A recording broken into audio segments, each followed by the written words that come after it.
قلبا طاهرا فاخلق في يا إلهي،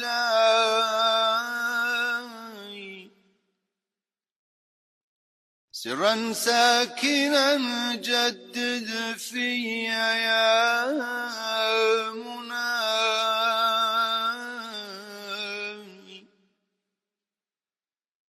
وبروح القوة ثبتني على أمرك يا محبوبي، وبنور العظمة فاشهدني على صراطك يا رجائي، وبسلطان الرفعة لا سماء قدسك عرجني يا ولي، وبأرياح الصمدية فابهجني يا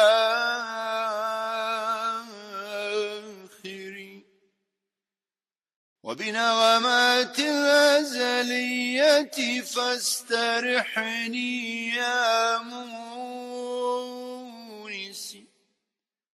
وبغناء طلعتك القديم نجني عن دونك يا سيدي،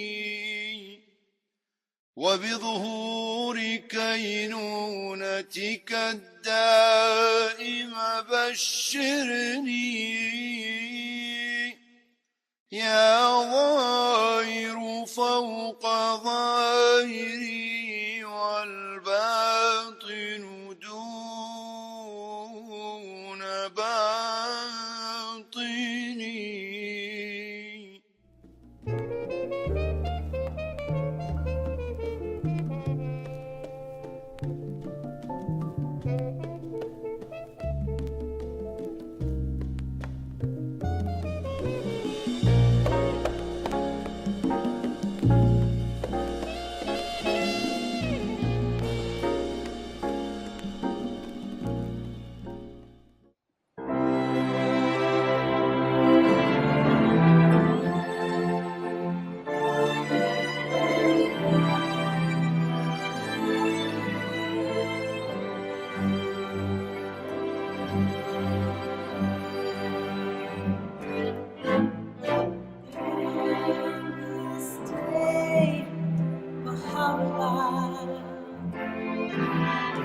Talking to the world about justice.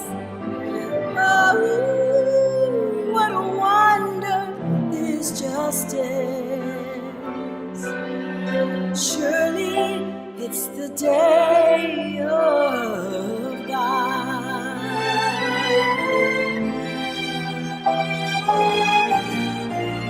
In this day, Baha'u'llah,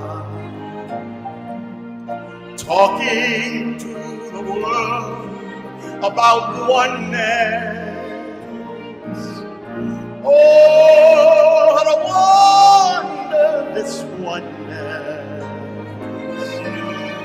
Surely it's the day of God.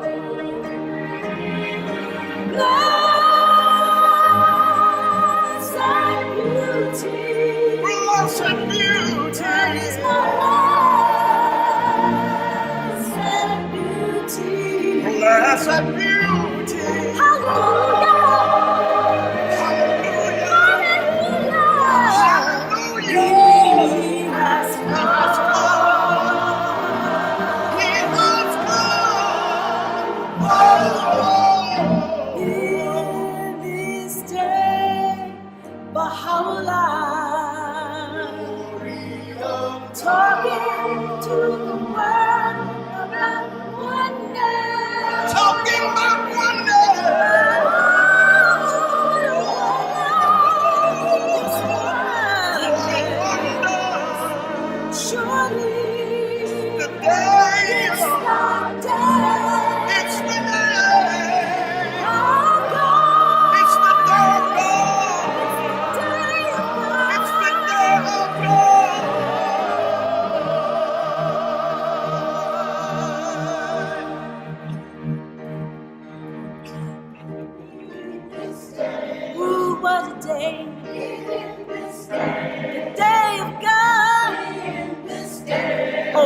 the day.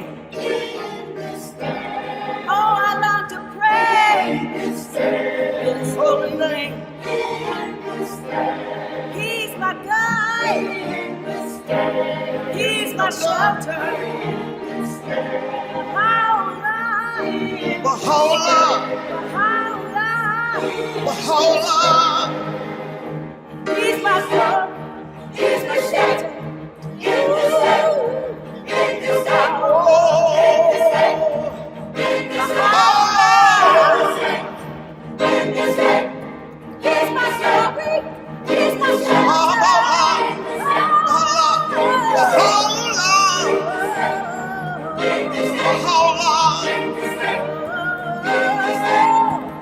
I know it's the day of God, the day of Baha'u'llah.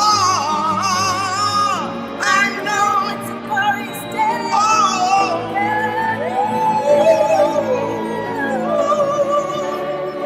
Day, Baha'u'llah, in this day, Baha'u'llah. Talking of justice. What a wonder. It's a day of God.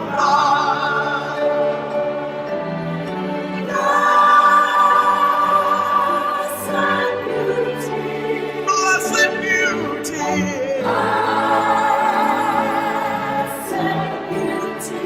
Blessed beauty.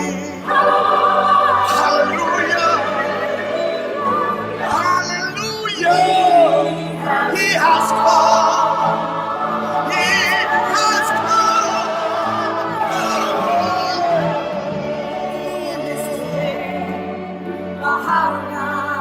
In this day, Baha'u'llah. Talking of wonder.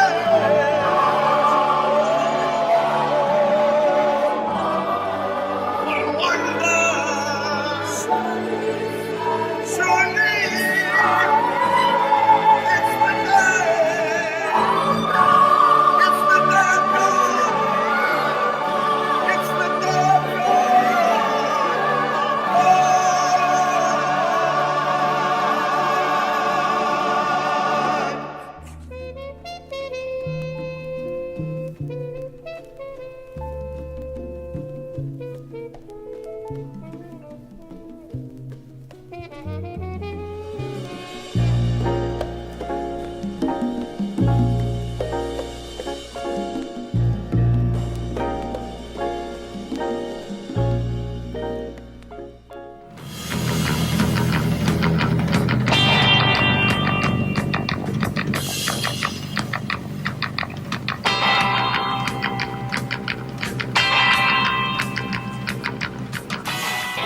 I lived in the States, I've lived in Western Canada, but this is the only place that I have seen where everybody moves at the same time.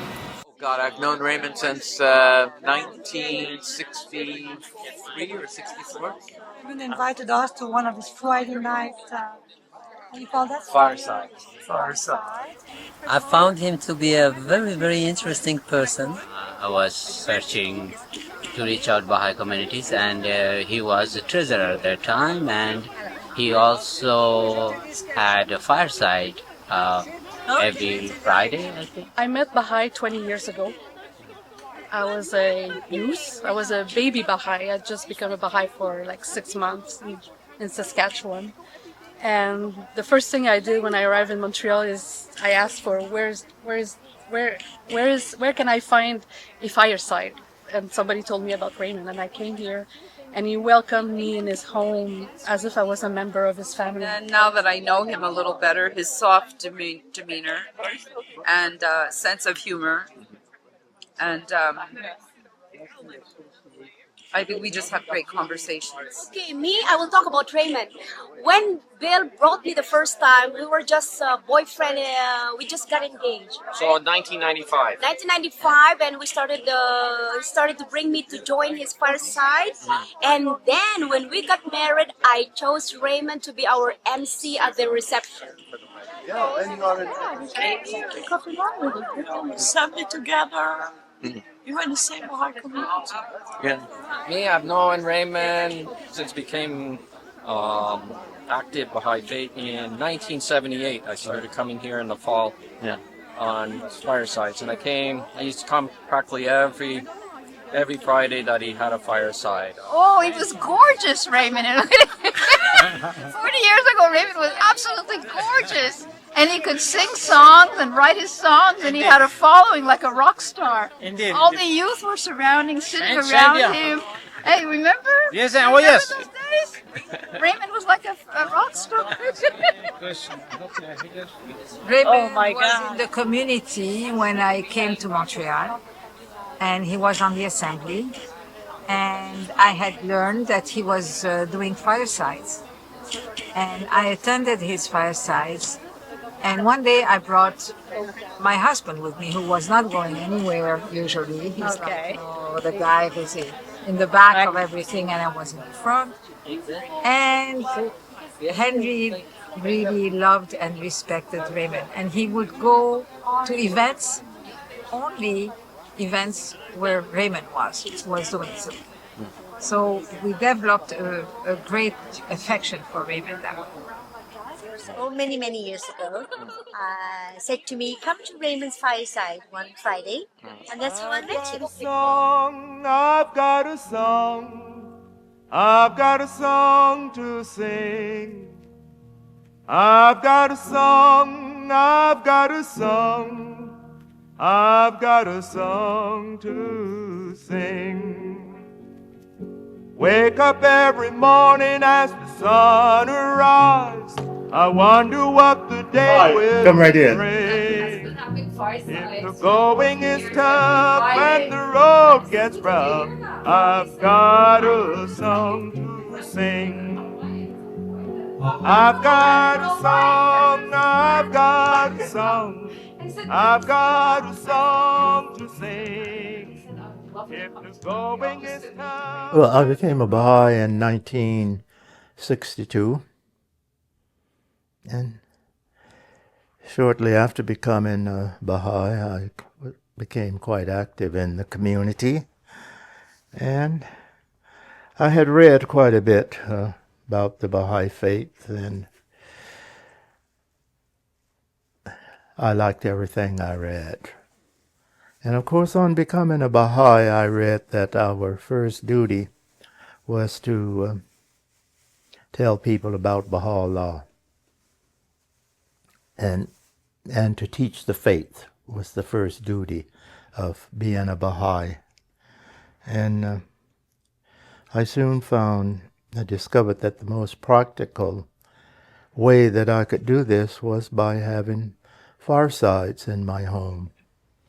So I started this in 1962. And my whole reason for starting was because of the exhortation of Baha'u'llah's command that our first duty of Baha'i was teaching the faith. I was always in Montreal at one time when I became a Baha'i. Well, I was working for Canadian Pacific, and at one time my job took me to Toronto for a couple of weeks, and after a couple of weeks, my boss asked me if I could spend the next year in Toronto. I was doing work on the Royal York Hotel with the alterations, and when he asked me that, the first thought that come to my mind, now what am I going to do about my fireside? So it turned out quite well. I got up enough nerve to tell him about my activities, that I was having this weekly activity every Friday evening. And I would like to continue it if it was at all possible. He says, of course, I'll arrange for you to come back to Montreal every Friday afternoon. So for 1 year, I was commuting between Montreal and Toronto and coming back on a Friday evening to to have my firesides. How many have come? Oh, I don't. It would be a few thousand, quite a few thousand, because back when I first started, I was in touch with a lot of university kids and a lot of youth, and I would have the attendance would be anywhere, say, from 20 to sometimes as many as 50 in one evening. And this went on for some time because I had quite a lot of friends, and I was in touch with university students. I had a lot of students that were coming, and it was, I never had any difficulty really getting people to come to the Firesides. When I first started having Firesides, I had Baha'i speakers only and Baha'i subjects, but later I discovered, that it wasn't necessary to have a Baha'i speaker to teach the faith, and I discovered that.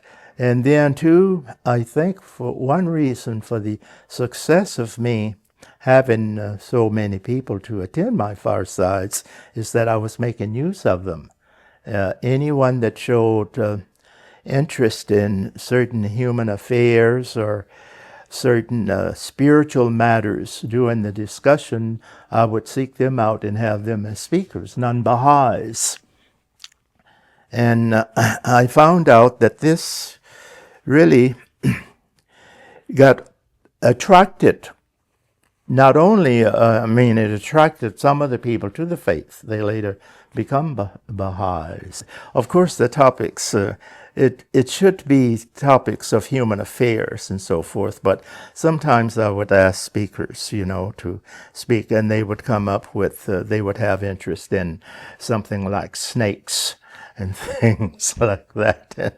And they would give a presentation on their snakes, and but by listening to those people, that seemingly had something that they thought was important, to themselves, and hearing their views, I think it helped make for the success of the attendance at my Firesides. Yes, I remember quite a few names. There is Fanny Lipson, Annie Harrigan, when you say old.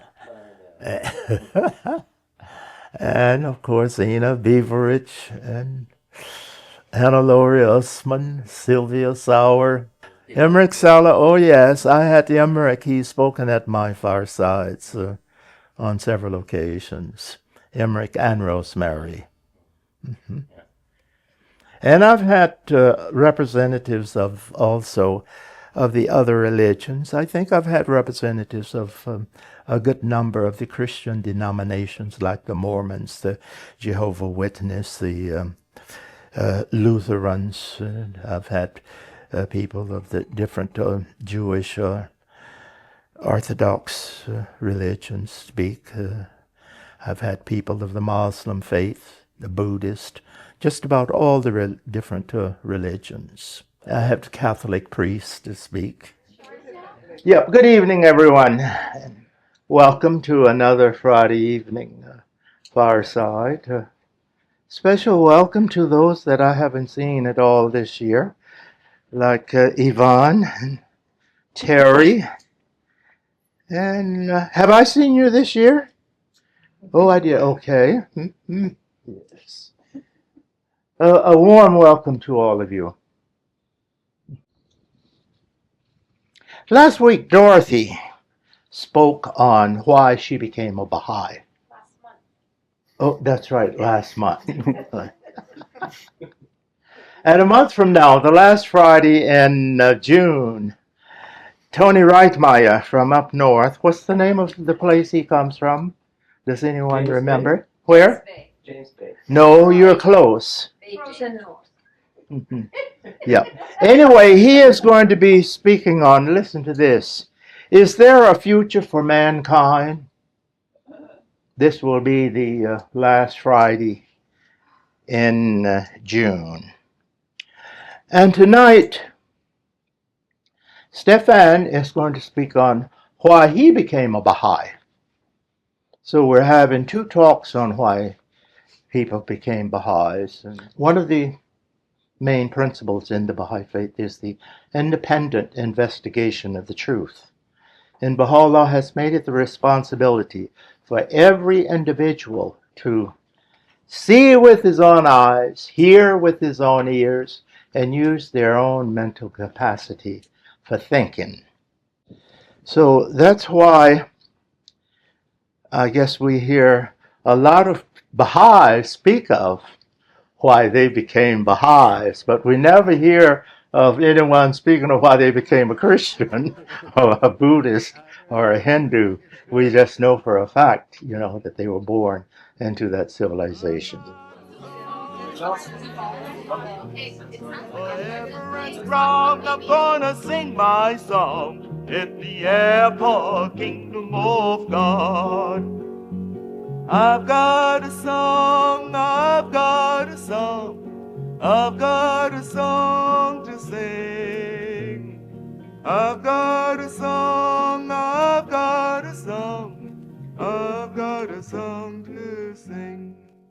And you should note that this will be recorded. We'd like to have this to be able to create, I don't know how we would call it, a book, a memorial of some kind that we're trying to accumulate the memories and the experiences of the friends, thanks to our dear friend Raymond. So I will share with you my memory of Raymond. I'm so happy to be able to do this today because when I heard of Raymond's passing, I was myself in the hospital with an acute appendix attack, and I never really had a chance to say goodbye. And I feel that tonight it's a wonderful time to think of my dear friend Raymond. It was in the winter of 1968-69 when I first entered Raymond's small basement apartment in Côte des Neiges with two of my girlfriends. We walked into a world that I'd never seen except in the movies, really, a room full of diverse people who were listening and discussing ideas such as I've never heard in this way before. Really, for a bored and frustrated teen, it was great to hear ideas expressed outside of a classroom setting, ideas which were both interesting and thought-provoking rather than mind-numbing. And the speakers were often individuals that Raymond got to know and who were then invited to speak, just like you saw in the video, he was describing this. And often they were about aspects about the Baha'i faith, but there were others who were invited to speak about their areas of interest and expertise, which made it all the more interesting. And then later, in addition to the wonderful discussion evenings, I discovered Raymond was a fine musician and composer who occasionally enjoyed going to some of the jazz clubs in Montreal.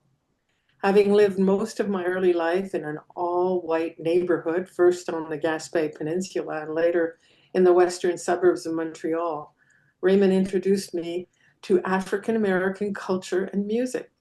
Thanks to Raymond, years before the Montreal Jazz Fest began, I developed a great appreciation for the fine jazz and blues musicians who came to Montreal to perform in some of what is now legendary jazz clubs.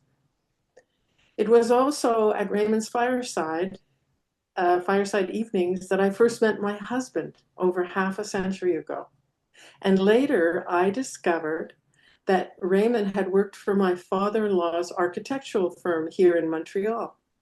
However, most of Ray's working life as an architect was with the Canadian Pacific Railway in the design and restoration of their stately hotels, like the one he mentioned in the video, in some of the major cities in Montreal, in Canada.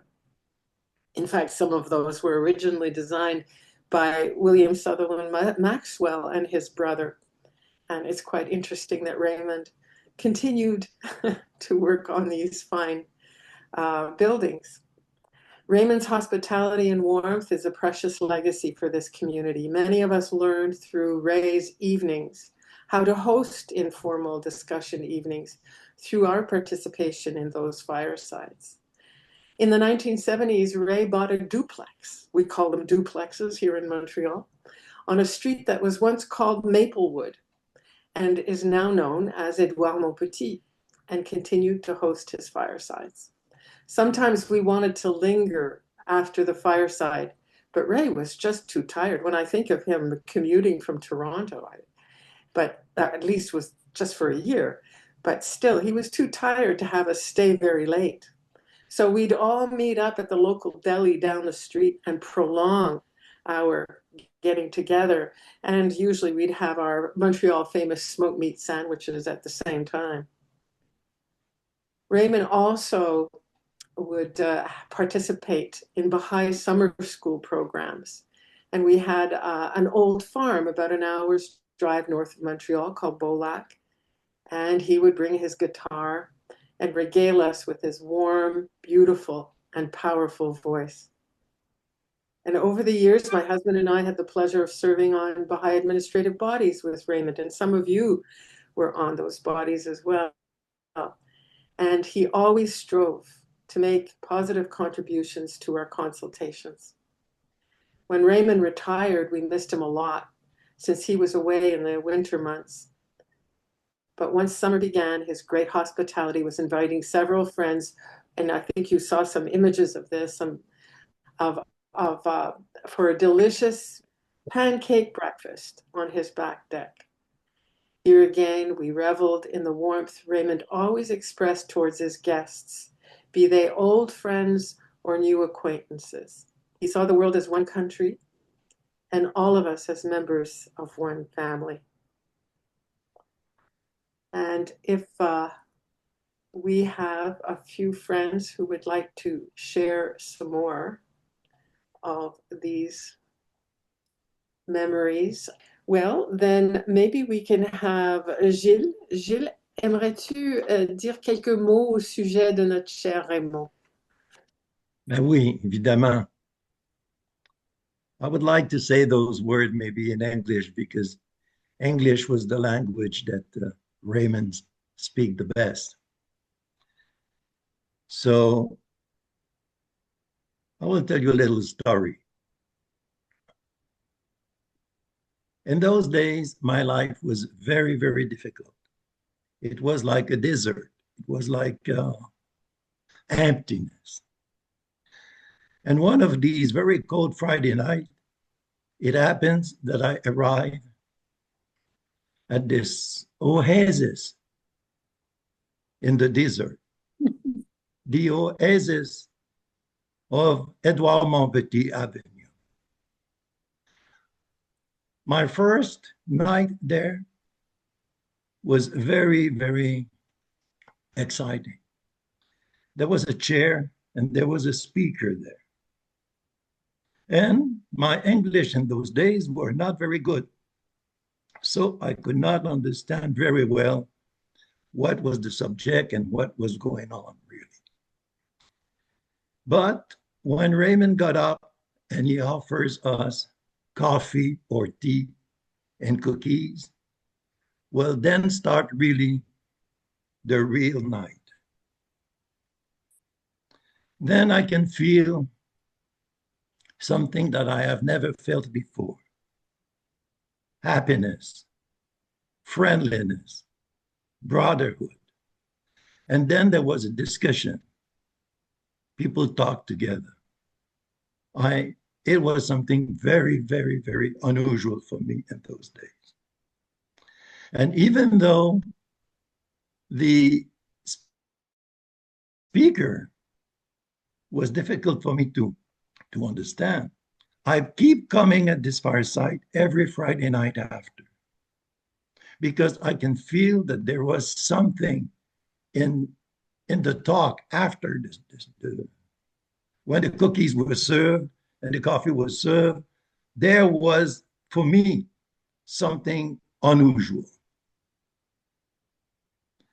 And I went there for months. And I talked with the Baha'is that were there in those days. And finally, I decided that I was becoming a Baha'i at that place. Oh, thank you, Gilles. That's just wonderful to hear. So to me, the Fireside of Raymond was an oasis in the darkness, in the desert. And this day, I read the message of the House of Justice, and I can feel that this is what the House of Justice is asking us, to create those little oases in the desert. This world is like a desert, and we need the firesides of Raymond. Yeah, the fireside and the spirit of Raymond. Merci. The spirit, because what was attracted for me was the spirit that I found there. Was friendly, love and happiness. Merci. There was no quarrel. Now we want to be able to share with all the friends who want to say a few words about this. I see somebody here. Is that Peter Cromwell? Peter, if that's you and you'd like to say a word, it would be wonderful. Aren't you in the Maritimes? Yeah, Raymond. I first met Raymond in 1974. I remember going to his place, and what got me right away was I could still see Raymond at the door. Beautiful smile on his face as I walked through the door. And I have a picture of him even today. I can see him plain as day right in front of me. And I remember the night with my wife Marcella was speaking that night. And I don't remember much about what was said. But like the speaker just before me that just spoke, I felt the spirit in the room. And it attracted me. And I've had this before when I was young, when I was walking in the hills every once in a while. I felt like almost like the Holy Spirit all around me. When I'd be out by myself, I could feel it. That was the exact same feeling was with me when I was in Raymond's that night. And we went to Raymond's for many, many years before we moved away. But I used to joke with Raymond about that one tea bag he always seemed to be feeding people with over and over again. I said, Raymond, when are you going to change that tea bag? And we know Raymond was a little frugal, but that's how he could do things. So as for Raymond, he's right here always. So thank you, Susanna. Thank you, Peter. And what a treat to see you again. Thank you. I think Elhan had a little story. Is that possible, Elhan? Wonderful. Yes, I have a story that I used to ask him to say at every time I would actually invite him over, because it's such an interesting story. But he was always bothered that I asked him he would always say, why do you ask me to say the same story over and over? So the story is that Raymond traveled a lot, and when he went to the US, he would always, in every state that he would go to, every city, he would be at a hotel, let's say, he would open the telephone book, and he would look for any Flournoys because he wanted to see if he had any relatives in other states than Arkansas. So he looked up, I think he was in California, somewhere in California, and he opened the book, the phone book, and he saw that there was a Flournoy. So he called that number, and it was a lady that answered. And he told her, my name is Raymond. I'm American, but I live in Montreal. And I'm here on a visit, and I just wanted to see if we are related to each other. And so the lady, spoke about herself. She ended up to be not related. The lady was Caucasian. So there was no relation whatsoever between them. but they decided to have a coffee together. So when they met, the lady started having small talk with Raymond. What do you do for a living, and what do you do in your spare time? And so they were asking each other these questions. And so at some point, Raymond said to her, I like traveling. And so she asked him, which cities do you go to? Or he asked her, which cities do you go to? Because she liked to travel. So they ended up saying, both of them, they went to Haifa. And so Raymond asked her, why did you go to Haifa? And she said, because I'm a Baha'i. And so I went on pilgrimage. Do you know anything about the Baha'i? And he said, I'm a Baha'i. So they ended up to be best friends. And whenever she would come to Montreal, she would stay with him, she and her daughter. And so it was one of the most interesting stories that I heard from him. And now whenever I go elsewhere, I tell the story. And my friends at the feast, for example, wherever I go, when I tell the story, they tell me, we need to hear stories like that because it has humor in it too. So that's my story about Raymond. But Raymond was wonderful. I mean, the smile that was just mentioned when you came in, the hi that he would say, the hug that he gave was full of love. He is truly missed. I miss him so much. Thank you so much, Alhan. And you know that Flournoy in French is fleur noire. Noir, yes, yeah. It's just wonderful. We have so many fine stories here. I'm sure that many of you have a few. Let's not make it too long, but let's see. I think Maury, as a youth, I know we went to the same college, so you were hanging out at Raymond's. I sure was. I was a new Baha'i, and it brought tears to my eyes seeing Raymond, which surprised me, and hearing his voice. I was so excited just to see this little movie with that magic, sacred space. It had such a magical combination of safety, of humor, of education, of spirituality, of down-homedness. I mean, he was a master of hospitality. Yeah, and there's something very strange. I don't think I've ever mentioned this. He went to school with my mother at the University of Really? Manitoba in interior design. Yeah, Wow. she knew him, but she did not know him. She was not a Baha'i, and she did not know his greatness. But just to say something more about that, when Maury's father died and his mother was very ill, he came to his father's funeral. Oh. And he was himself elderly by that time, but he made sure to be there for her and for Maury, of course, as well. But he had the connection with both of them. Oh, thank you so much for sharing that. Dergam and Miluk, you knew Raymond for many years, served on the Spiritual Assembly here in Montreal, and maybe you have a few words you'd like to share with us. Just like everybody, we just loved Raymond so much.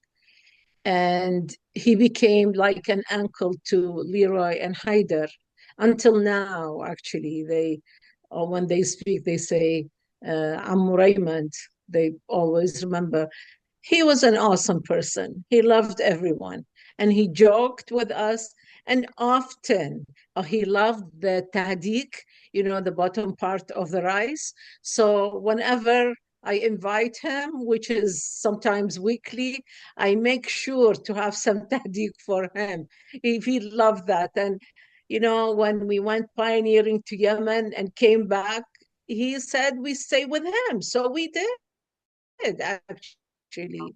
And of course, when we left, I had cooked so filled his freezer with food because he loved my food. It was really great, Friday nights that we close the shrine and run to Raymond's fireside, because we know we are going to see so many people there. Barham, you say Can I add something. one thing? When the Kitab Aqdas was published in 1992, Yes. in about 4 days, less than 4 days, Raymond came to me and said, "You know what? I read the whole book. I didn't see anything strange. People used to say there are a lot of strange things in this book, but I read it and I didn't see anything strange." God bless his soul. Yeah. And what he did when he got the night that we got Kitab Aqdas, he sat and read the whole book from cover to cover.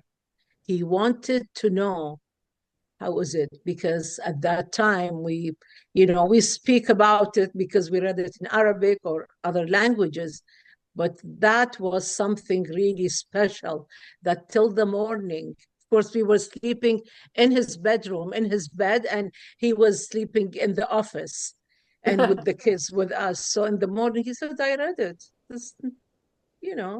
Nothing shook me in there. We knew all of this already. Wow, thank you. And I know that Jim and Heather were here in Montreal for many years and living in Lachine. And I thought maybe, Heather, you'd like to say a few words. I know Jim isn't with us either. He's probably hanging out with Raymond in the night. Yes, he's probably hanging out with Raymond and many other of his friends. I remember I went, I think, there for the first time, like before we were married, went to Raymond's, and I couldn't believe how wonderful it was. And I would invite other people from university to come. I said, you could not believe how good this is. And people would come, and I felt like it was an honor that I had. Like, how could God have been so good to me for me to find this place? This absolutely gorgeous. It was the only place I wanted to be on a Friday night.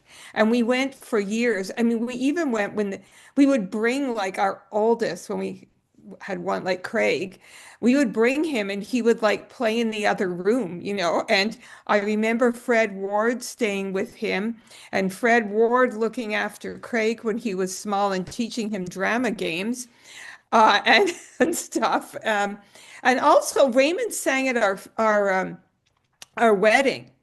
He sang one of his songs and the music. And I remember him being so excited when he got a disco ball. And so after people had talked for a while and had their tea and coffee, he would have a disco ball up. And he never had really fancy refreshments, but what he had was like, it was like sufficiently wonderful because we were there for each other's souls and not for the food, Anyway, I could go on, but many people have things to say, and I just it's a real honor and a blessing to my life that I got to go there so many times and knew him. Thank you. Oh, thank you. And there are other friends here who knew Raymond. If you are moved to say a word or two, I know Gigi, you knew Gigi and Yvonne knew Raymond very well. No, they're so tired. There's some of the older people that Well, talking about, we are laughing, both of us, because we have lots of stories. Oh, good. We could talk about Raymond, but we don't want to. Because it's so different from everything that everybody said. Because our stories was that we went two trips to Puerto Rico together. He was there and we were. And in Thailand, because every winter he would go away and we wanted to go away too. So and in Thailand, he took us to so many incredible places that I don't want to talk about it. And in Puerto Rico, he wanted to see a priest, and he made us. He wanted to meet. He said, "Yvonne, you have to drive me to. There is a priest I want to meet Village in a village up. So Ivan said, sure, no problem. So drove and drove and drove, but then it was going up but we couldn't see the end of it. And then we had to come down like this. And he said, are you going to go down to Ivan? Ivan, he says, well, what do you want me to do? He says, no way, I am getting out of it. And he came out of the car. He was so scared. So we have so many incredible stories with Raymond. Funny stories. Yeah. Funny stories. I'm telling you, we were talking about it. Thank you so much for organizing this event, you guys. Really, it's not me. A bunch of us who all love Raymond. And I know that we had Ron Stee in the video. It was so nice to see Ron. And I know that dear Shala is here. Maybe Shala, you'd like to say a little word? Raymond and Ron and I spend a lot of times together. Actually, I first met Raymond at 27 Rutland Gate in London, England, at the Bahá'í Center. Wow. After he became a Bahá'í, he came on his way to a trip to London. And I was at the center, and he came in. He was a very good-looking African-American and attracted all the women there. And so he said, I live in Montreal. And at that time, I had no intention of ever going and living in Montreal. I was on my way to Africa. So I asked him if he was planning to ever go to Africa. And he said, no. He said, maybe North Africa, but not further south than the coast. And he did travel to that area. And then, of course, when Ron came here, engaged to me and mentioned to Raymond that I was coming, and Raymond said, but I thought she was going to Africa. He said, well, I convinced her to come and check Montreal out ahead of time. We were on the assembly that early. One of the things that was very interesting to me, he was crazy about baseball. So in the assembly meeting, we had two individuals. One did Googling on a piece of paper, and the other one was Raymond. With one ear, he was listening to the consultation. The other one had a little radio into the ear, listening to the baseball. And every so often, other members of the assembly would say, what's the score? And of course, I had no idea what they were talking about. Then, of course, when he played music everywhere, it was beautiful. Yes. And of course, when William was 2 years old, often as soon as Raymond started playing, William would walk forward and dance to it. And of course, Raymond took me to the first Jackson 5 concert that I ever went to, and at the Old Forum. And then, of course, I want to say something about our center and Raymond's connection to it, because I think maybe everybody knows, but I want to mention it. When the 177 Pine Avenue East was going to be purchased, we had a number of times tried to buy a center and it had not worked. Raymond was able to get a mortgage, and he put his house on guarantee for the mortgage.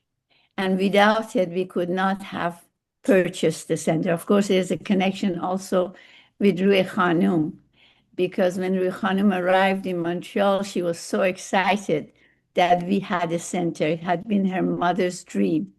So she asked to come to the center. We all gathered, and she came in and started asking questions, looked around, checked it. She said, "Kheli khub," wonderful, lovely. And then she asked if we had paid for the center. And Raymond, of course, popped up and said, almost, we have to pay the last 20,000 is left. And Rui Khanum responded, there's $20,000 in my mother's account. If you permit me, I will contribute it to purchase. And so she did give the last 20. It was absolutely wonderful night. We were all in tears because the combination of Raymond and Rui Khanum was absolutely wonderful. Now, one last story. I have a lot of stories about Raymond, but one last one is about him going around meeting people in different places. And this one is very interesting. And I don't know if he mentioned it to anyone else. He went to Oregon and he looked in the telephone book, and there was one with the same family name. So immediately he picked up the telephone and called and found out that that person was also from Little Rock, Arkansas. Wow, they have to be related. There was no doubt about it because he had come from Little Rock, Arkansas. So they arranged to get together in a restaurant. Raymond arrives at the restaurant and asks for it, goes towards the table, and it was a Caucasian young man sitting at the table. And this Caucasian man turned out to be actually related to Raymond. They both came from the same ancestor. And that was fascinating to him. And when he came back, he came to our place and said to Ron, you will not believe what happened, and told the story and said, when we discovered we were related, there was that moment of silence of a slave descendant and non-slave descendant looking at each other across the table. And it was a moment that we all felt history touching us in a way that Raymond had never dreamed it would. Oh, thank you so much for sharing this, Shala. I just wanted to mention that not only the fireside that Raymond had in Montreal was very successful, but everywhere he went during his traveling. Because once I went out for supper with him, and a friend of his that was coming here in Montreal from Morocco. And they were explaining how this friend in Morocco became Baha'i. So the story was that both of them were in Paris, and they met the first time in a lineup. They were going to get a ticket, I think, for a movie or to go to a museum. So they see each other, just they talk. And then a few days passes, and then Raymond goes to Spain. And he is again in lineup to get something else. And this gentleman is still in that lane. So they continue on talking. So from city to city. And then the last one was when they were taking the boat to go to Morocco. And this gentleman is again in the same lineup to get the ticket. So they go to Morocco, they go to Casablanca, and they say bye. Raymond goes to his hotel, he goes to his own hotel. And after about a couple of hours, the other gentleman ends up in Raymond's hotel. And he said, what happened? He said, well, we don't have water in our hotel. So Raymond invited him. He said, I'm going to a fireside. Not a fireside. I'm going to see a friend of mine. Would you like to come with me? So he goes to this fireside or to this gathering. And that was the end of the story. For about 2 weeks, they said they were meeting each other in different cities, different part of Europe, and Casablanca, and the hotel, and finally into the fireside. And he became a Baha'i. And I met him here. He was the manager of an airline that was traveling everywhere. So I thought that this story was so unbelievable that if God wants you to meet somebody or to know about something, he will find you and he'll put people in front of you. I thought it was very interesting. Is this Muhammad Alawi? I think that is his name, exactly. Okay, I just got a message from Dergam that it was his name. Yeah. So he knows, probably Dergam knows this story much better than I do, because I just when I went out for supper with them, it was they explained, and I was like, Great. I Thank never you so much, Shori. Let's have Stephen and Natalie say a few words. I'll be very brief, I hope. I went to Raymond Flournoy's Firesides in the early 70s, and I think it would be helpful to add to some of his qualities. He was very welcoming, but he had a great dignity and refinement, both in his demeanor, but also in his articulation. His diction was superb, and you felt you were in the surrounded by a very well-educated gentleman, a gentleman. Now, the atmosphere at the time was absolutely chaotic. It was filled. I went there a number of times, and there was always hordes of people. No seats were available, always on the floor. I don't ever remember even having tea or cookies. And the remark that was made before, you sure didn't go for refreshments. You went for the atmosphere. It was electric. It was my first exposure to the Baha'i faith in a home, and the energy, the excitement, was profoundly different than what I had ever experienced. The talks had nothing to do with the faith at the time. There was one with Dr. Morgenthaler about abortion, and then there was one on extraterrestrial blah, blah, blah. And so it had nothing to do with the faith, but the atmosphere was so palatable, full of love, and you understood that people were there because they wanted to be there, and it was like an exploration, a journey. And then I did become a Baha'i through actually John Ginty very quickly, and at the time Raymond and I chatted, and he said, I always evaluated, analyzed if somebody would become a Baha'i, and he said, Natalie, I never thought you'd become a Baha'i. I was wrong, because you did become a Baha'i, and I took you off the sheet of being one.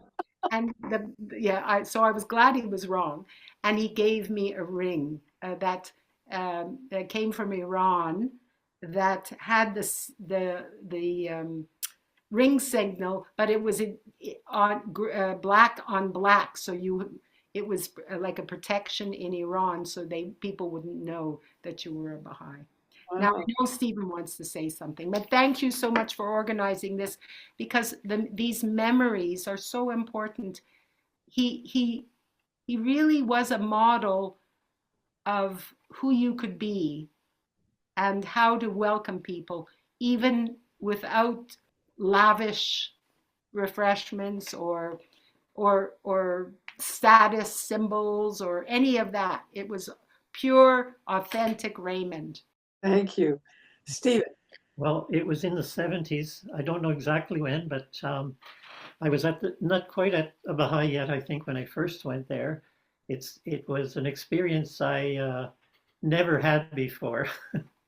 I couldn't see myself going to people's homes who I didn't know, and where there were 50 or so other people there. It just was a bizarre experience. And but it was so welcoming. And I remember some strange things, like in the picture, we saw one picture of his home, and the wall, which was done in sort of this fabric, special architectural fabric. And I remember that really strongly. And I was one of those, there were a bunch of us, we would sit on the floor after the talks, and we would sing songs. And then when midnight came around, Raymond would go off to bed and leave us there to lock up. And and I remember his music. He didn't play all the time, but every once in a while he'd pull out his guitar and start singing at a feast or somewhere, a picnic or something. And I always loved that. And he, I got to serve with him on the local spiritual assembly of Montreal. I could never figure out how I got elected, but that was in 1972, and I was on for 3 months before I had moved to Ottawa to work. And but really to see the side of him, you know, the administrative side of him, where he's very strong as well. And yeah, he was just such a strong person and strong personality. He served as treasurer of the Montreal Assembly for many years. Yeah. And he was he just pulled with this being able to pull so many people together, and it was so regular. And so I went every Friday that I could. And actually, the second time I met Natalie was at one of Raymond's firesides. And by that time, I was a Baha'i. The first time was at the Monogems. The Monogems. Wow. And the last time I got to see Raymond was at the wedding of Peter and Marcella's daughter. I was the officiating officer for the wedding, and that was really special. And he was there. Raymond was there. Raymond came. Yeah. Yeah. The other quick story is I brought my mother to the fireside, one of the firesides at Raymond, because I knew she would love the energy, and there was a Persian chant, and it was the first time she ever heard a Persian chant was at Raymond Flournoy, and she almost fainted from the beauty of it. I didn't want to say anything because I'm just sitting in the company of giants, and I'm so happy to see just everyone's faces and all of your recollections. But I just feel like in following what Natalie just said so beautifully, just the qualities that I think that we want to learn from these special souls that are such exquisite legacies that they leave us. And if we can draw from that and understand that, oh, they were maybe a little ahead of ours, and the House of Justice is helping us become a little bit more like this openness where everyone felt welcome. Every one of you who said something, you're coming from such different backgrounds, but you all felt some kind of welcome that drew you back continually. And I think that that's a huge lesson to learn and see how can we be so inclusive. Never create a barrier. Don't say, I'm a Baha'i and you're not, or begin like that. And I think that's so beautiful that he would talk about extraterrestrials and no matter what. That's why they had all kinds of strange people that went, but they all were touched by something so special. And this incredible instrument that was Raymond, that was a pure love, but in a different way, not love that was gushy-wushy. And I just have to say, he had this incredible quality of encouragement. And I think he loved young people. And I'm seeing that I'm getting that age, and now I love young people too, that have curious minds. And he would encourage that. And he would encourage that so much. And I have just this one recollection that was just so touching to me, is that when he would hear of a story, we served on the assembly together, when he would hear, I had a baby, and this baby was a little precocious. At the age of 2 or 2.5, she was learning the tablet of Ahmad. He was so ecstatic. Every time he'd walk into any place, do you know that Amelia knows the tablet of Ahmad? And then as they were growing, he just took such interest. And these were like his grandchildren, his great. And it was just so sweet to see. I think we all can learn from that. How do we take interest and actually encourage all of these young upcoming generation? Thank you so much for doing this. Thank you, everyone. I love to see all of your beautiful faces, that we all have such beautiful memories together. From Peter. And Raymond loved elderly people too. We should say that too. Yeah, a very elderly man who was he looked like he was a British soldier who probably served in India or something. His name was Major Thorne. I've never heard any other. I don't know what his first name was, but Major Thorne. And Major Thorne was always skeptical and ponders. But Raymond was always so warm and accommodating for all the friends who came to his fireside. We are really blessed. He always remained 50% Baha'i. Major Thorn. Major Thorn, yeah. 50% Baha'i. Well, I'm sure he's negotiating with God or something like that. Also, I wanted to mention that Raymond raised his nephews. Phelan and Devlin. Yeah. I still keep in touch with some of the members of the family in New York, and they get in touch with me from time to time, and I get in touch with them. But he raised those 3 kids and paid for their education. Besides that, he also paid for education of other children. Wow. Nobody knows about those, but Raymond actually contributed to the education of a number of kids besides his nephews. One time, he invited us to the Sunday, and he had pancakes, and he brought watermelon afterwards.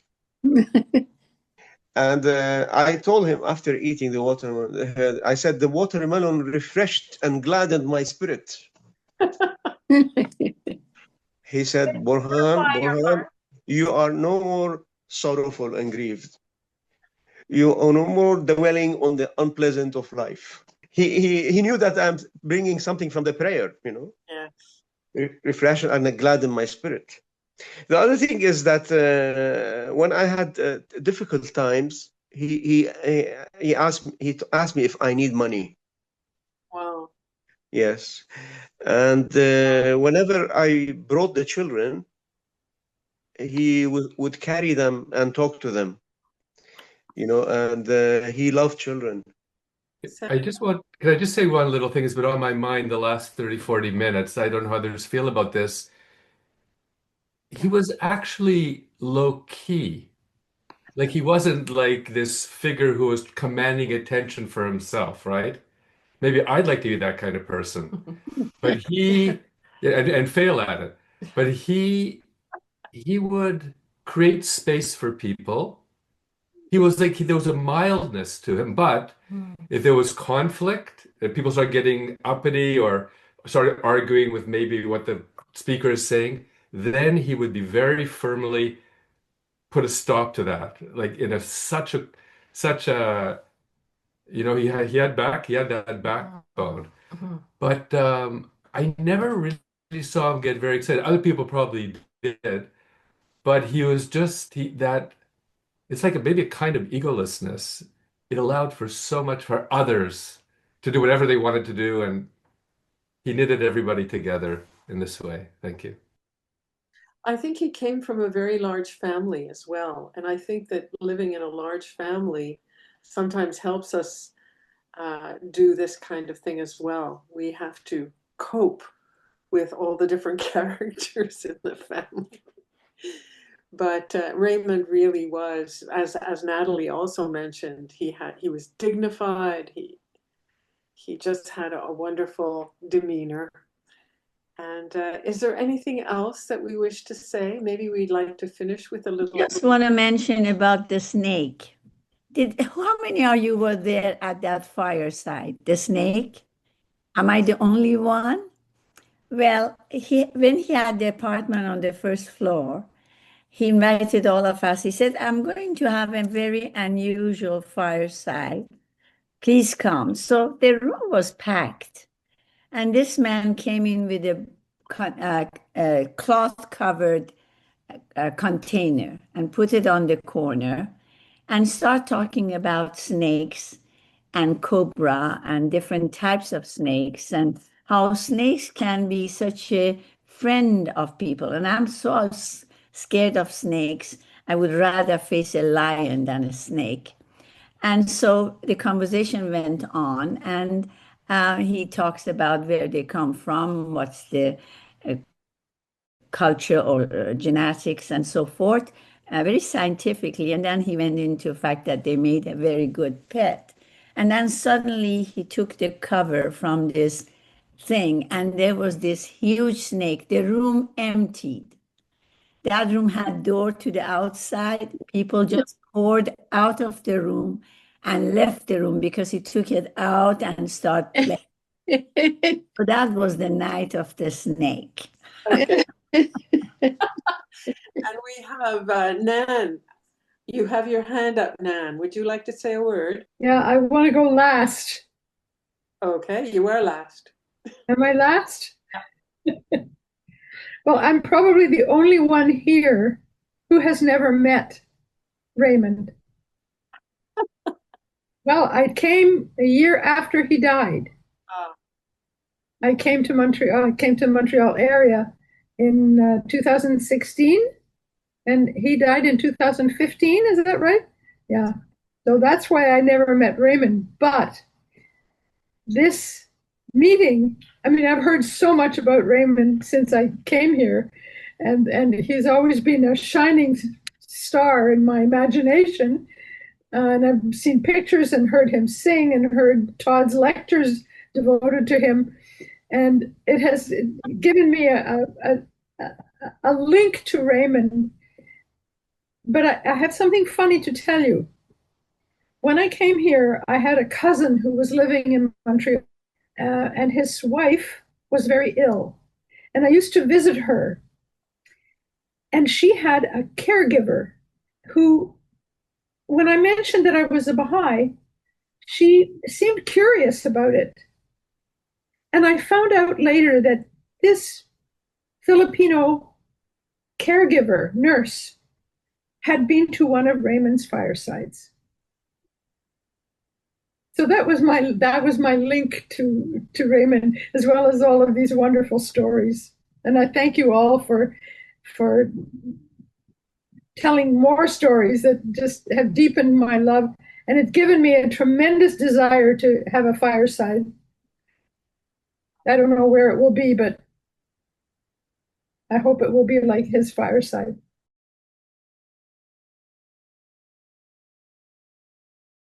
I first met Raymond, I believe, in about 1972 at his fireside, world famous fireside, and was mightily impressed from the first second that I met him.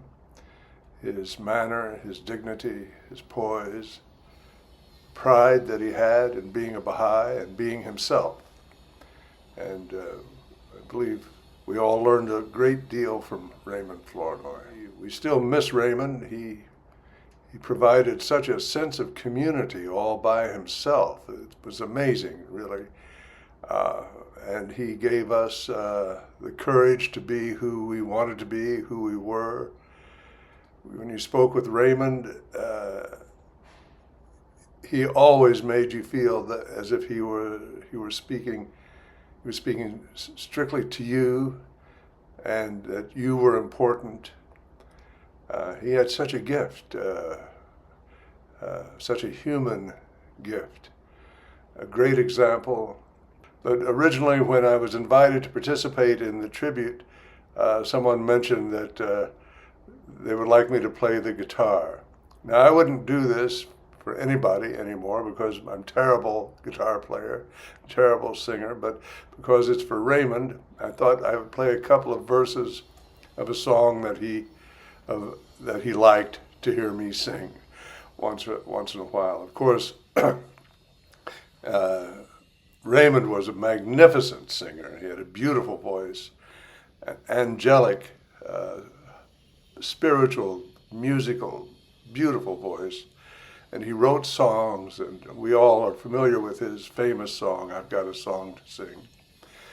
Well, this song I think he liked because it was a little bit like I've Got a Song to Sing, that it's an old spiritual from the United States, from the religious community, religious community in the United States.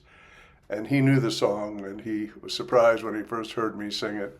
So I'll sing a couple of verses now, and you'll forgive me, Raymond, for blowing it, which I'm sure I will do.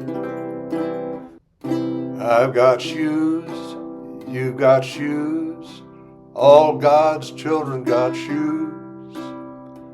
When I get to heaven, gonna put on my shoes, I'm gonna walk all over God's heaven. Heaven, everybody talking about heaven, ain't going there. Heaven, I've got a robe, you've got a robe, all God's children got a robe. When I get to heaven, gonna put on my robe, I'm gonna wear it all over God's heaven. Heaven, everybody talking about heaven, ain't going there. Heaven, I've got a song, you've got a song, all God's children got a song. When I get to heaven, gonna sing my song, I'm gonna sing it all over God's heaven. Heaven, everybody talking about heaven, ain't going there. Heaven. Oh God, oh my God, oh my God. Verily, thy servant, humble before the majesty of thy divine supremacy, lowly at the door of thy oneness, hath believed in thee and in thy verses, hath testified to thy word, hath been enkindled within the fire of thy love, hath been immersed in the depths of the ocean of thy knowledge, hath been attracted by thy breezes, hath relied upon his supplication to thee, and hath been assured of thy pardon and forgiveness.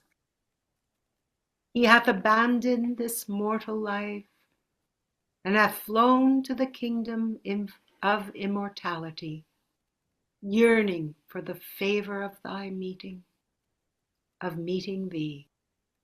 O Lord, glorify his station. Shelter him under the pavilion of thy supreme mercy. Cause him to enter thy glorious paradise and perpetuate his existence in thine exalted rose garden, that he may plunge into the sea of light in the world of mysteries.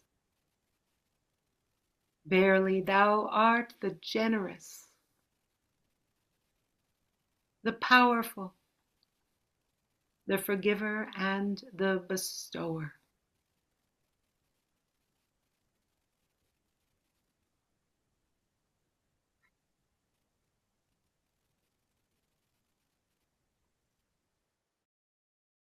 The last reflection. Gilles, pourrais-tu lire ça en français et Elhan, the last one in English after? De la mort, j'ai fait pour toi une messagère de joie. Alors pourquoi t'affliges-tu? I have made death a messenger of joy to thee. Wherefore dost thou grieve? So thank you everyone for your contributions, for making this evening so special, and God bless us all.